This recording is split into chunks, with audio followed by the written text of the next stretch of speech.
वज़ीर-ए-आला पंजाब चौधरी परवेज इलाही ने अपने आबाई ज़िला गुजरात को डिवीज़न बना दिया है, लेकिन साबिक वज़ीर आज़म व चेयरमैन PTI इमरान खान के आबाई ज़िला मियांवाली को डिवीज़न नहीं बनाया और ज़िला मियांवाली को मुकम्मल तौर पर नज़रअंदाज कर दिया है।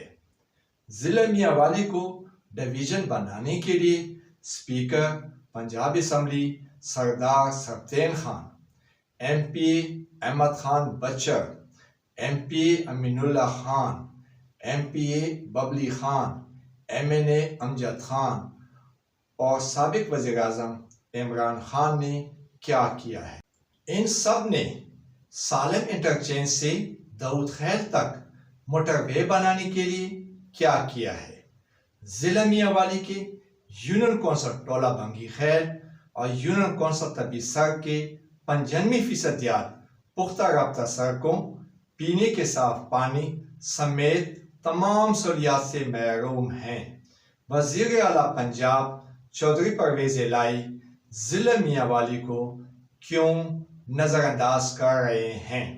इमरान खान, अमजद खान, सफदेन खान, अहमद खान बच्चर, अमीनुल्लाह खान, बबली खान को ज़िला मियांवाली को डिवीज़न बनाने, सालम इंटरचेंज से दाऊद खैल तक मोटरवे और ज़िला मियांवाली को टैक्स फ्री सनती जोन करार देने के लिए ठोस और अमली इक़दाम उठाने चाहिए।